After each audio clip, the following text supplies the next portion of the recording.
Assalamualaikum warahmatullahi wabarakatuh. Perkenalkan, nama saya Hidayanti dengan NIM 8609956004. Saya mahasiswa semester 7 dari UPBJJ Universitas Terbuka Bandung, program studi PGSD. Di sini saya akan melakukan praktikum IPA mengenai sistem pencernaan makanan. Tujuan praktikum ini adalah untuk dapat mengurutkan bagian dari pencernaan makanan, dari sistem pencernaan makanan. Alat dan bahan yang dibutuhkan, pertama saya membutuhkan gambar pencernaan makanan dan juga saya membutuhkan alat tulis. Berikut penjelasan saya, selamat menyimak. Sistem pencernaan makanan adalah sistem yang sangat penting yang membantu manusia dalam mencerna makanan dan minuman yang dikonsumsi menjadi zat yang mudah dicerna oleh tubuh dan diambil berbagai kandungan penting yang ada di dalamnya yang sangat bermanfaat untuk organ dalam dan bagian tubuh secara keseluruhan. Nah, organ pencernaan makanan di sini dimulai dari mulut menuju kerongkongan, lambung, usus halus, usus besar, dan yang terakhir anus. Saya akan mencoba menjelaskan prosesnya. Jadi, pertama, makanan itu akan masuk ke dalam mulut. Dan di dalam mulut terjadi proses pencernaan makanan secara mekanik dan kimiawi. Di dalam mulut ini terdapat bagian-bagian penting, yaitu terdapat gigi dan juga lidah.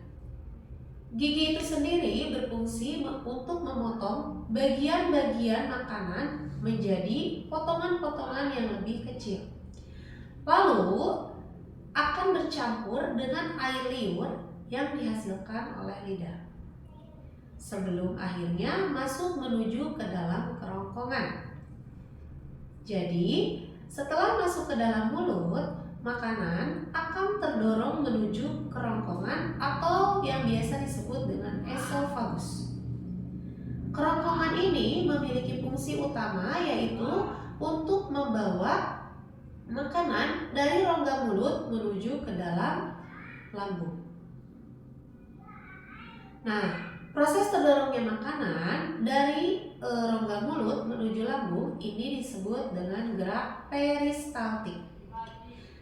Nah, setelah makanan terdorong dan sampai di lambung, lambung akan mengeluarkan asam lambung dan enzim yang mencerna makanan menjadi cairan pekat atau berbentuk pasta.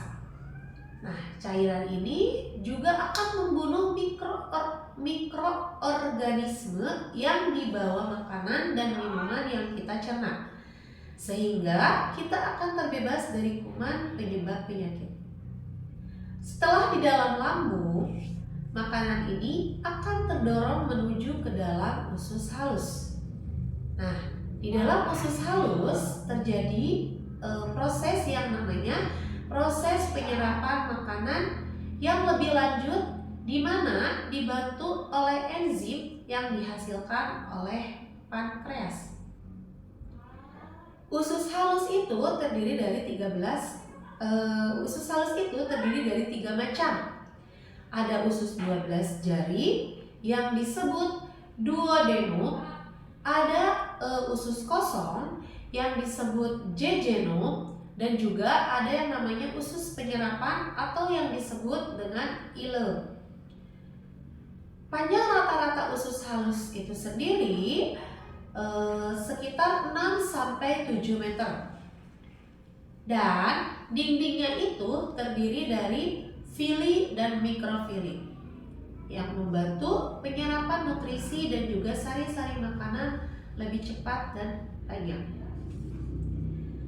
Setelah itu, makanan akan menuju ke dalam usus besar. Nah, usus besar ini memiliki fungsi untuk membusukkan makanan dan akan berubah menjadi kotoran atau yang disebut dengan feses. Limbah makanan ini akan didorong oleh usus besar menuju saluran yang disebut dengan saluran rektum.